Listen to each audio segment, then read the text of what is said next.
It was almost midnight when I heard her whisper.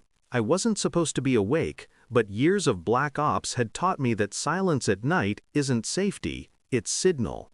Through the thin crack of our bedroom door, her voice drifted like smoke, soft, intimate, not meant for me. I love you too. He doesn't suspect anything. My hand froze on the glass of water I had been carrying. No movement, no sound, only listening. Her tone was the one she used to soothe me years ago, before the walls between us grew thick. Only now, it wasn't mine.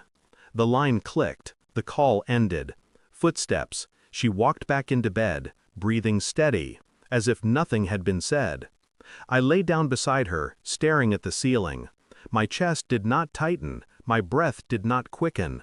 I had learned long ago to let emotions starve until they suffocate.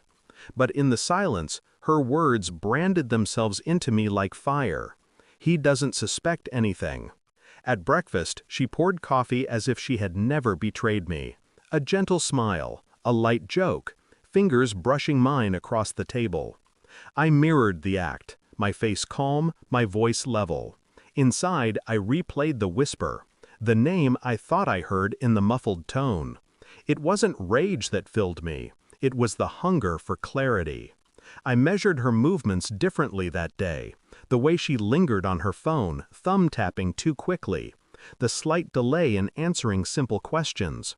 We had built a life together, years of sacrifices, shared burdens, promises spoken in the dark. And yet, as I studied her, I realized I didn't know the woman sitting across from me.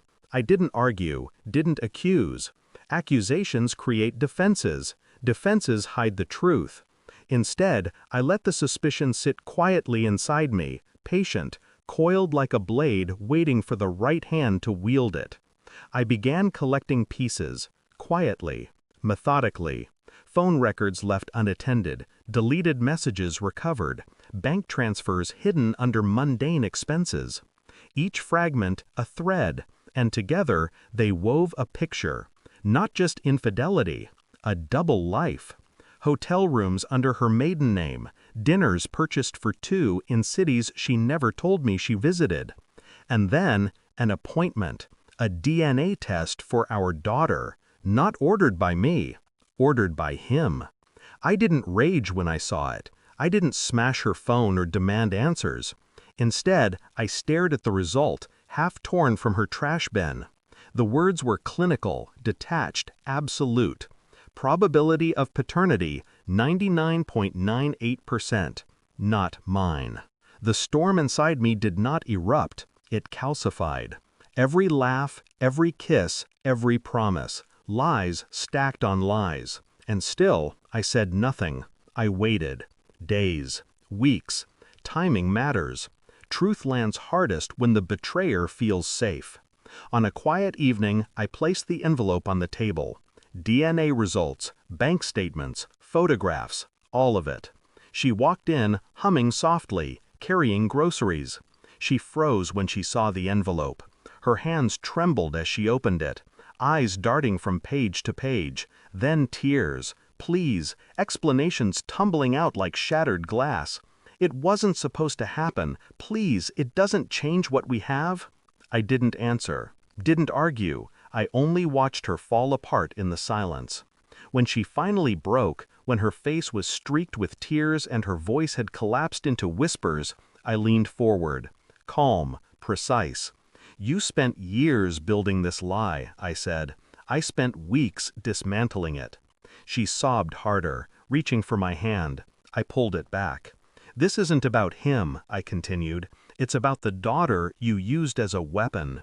The family you turned into a stage. Her body shook. The silence between us was the sharpest blade I'd ever held. I didn't scream, I didn't threaten.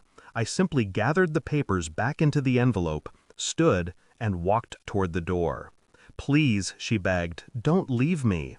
I turned once, just long enough for her to see the truth in my eyes. I already did. The night swallowed me as I stepped outside. The air was colder, sharper, cleaner. For the first time in years, I felt weightless. Not from joy, joy was dead, but from the absence of deception pressing against my chest. I didn't mourn the loss of her.